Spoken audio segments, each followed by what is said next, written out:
You know that moment in maths where kids just don't get it wrong, but they leave? Not physically, but mentally. Pencil down, eyes glazing over their work, blank sheets, and you're just thinking, what has happened here? Last term, they were nailing this. This term with their homework, I mean, there is no homework. And the worst part is, you can feel this happening in real time. And then the worst starts happening. They start saying, you know what, sir, I'm just not a maths person. I don't care, I just don't feel like maths is for me. And it's only been one term. But there's a much clearer explanation of this that matches everything. Because maths is a dependency ladder. Every new topic quietly depends on previous topics to be solid. So if one rung is missing, the child isn't just slightly behind, they're standing on air. And when you're standing on air, the next step doesn't just feel challenging, it's impossible. But there's a reason for this. Maths is very different to other subjects because take history. If you miss a lesson, you can still kind of jump into the conversation. You read a paragraph, you understand the gist, maybe contribute here and there, and this applies in science as well. Let's say you're really shaky about atoms. You just don't understand the principles at all. You can be really good at forces, and the two don't really interlink. It's absolutely fine. You can literally struggle with photosynthesis. I'm struggling with photosynthesis. You can literally struggle with photosynthesis and still boss circuits. It's absolutely fine. You can miss every single lesson about biology, plants, I'm not saying that word again.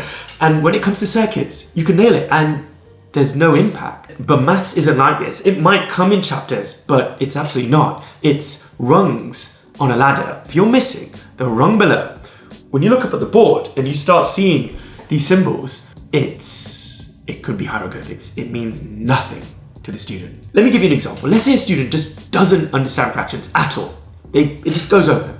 Now, in algebra, one of the main things we see is x over something. So let's say we have x over 3. If you don't understand fractions, how on earth can you understand this? Because all of a sudden we're in the topic of algebra. X over 3, you're trying to find for x, great. But if you don't understand fractions, this is meaningless. And this is exactly where the problem is. Because they can sit there trying to decode trig or algebra, but they don't have the keys for all the stuff underneath it. The thing is, this can start so young. If you don't understand addition, multiplication is going to seem crazy. If you don't understand multiplication, fractions is just beyond stress. If you don't understand fractions, algebra, I mean, forget it. And this is exactly why pupils check out maths so quickly, because that previous rung is just not understood. And students try and copy and they will get through a couple of terms, but then it's just too much. If they're missing 3 or 4 rungs, like, how can we even expect them to try and understand what's on the board? It's beyond. So what exactly is the solution? Well, motivation and confidence is great and it has its places for sure. But here, it's not a motivation or confidence thing. The real issue is they're missing that rung. They're missing that chapter on fractions. Once they've got that, algebra's there. So when a child goes blank in maths, we need to treat it as a location problem, not an identity problem. So instead of they're not really a maths person, it's what rung are you missing to help you understand what's on the board? And this is where it becomes very useful as a teacher or a parent. Your job isn't to win an argument with them over their attitude on math, and you should be enjoying the process and learning as a journey. No. Your job is to identify which rung they're missing. And yes, it's kind of simple in theory, but also quite difficult to identify which rung is missing. But usually it's just 1 or 2 rungs. It's just 1 or 2 chapters that they just don't really get. Once they've got them, they will fly by. And mark my words, because in A-levels, this happened exactly to me. I wasn't just a little bit behind. I was ridiculously behind. I used to go to the lessons with my headphones in because it was too much.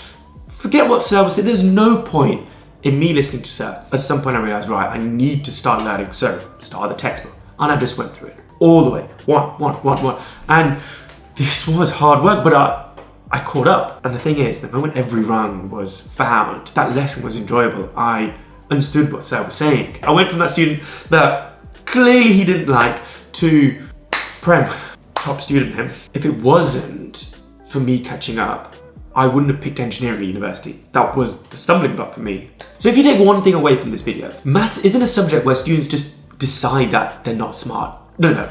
It's the subject where one missing rung can make the whole thing look like a foreign language. If this video really helped, hit subscribe.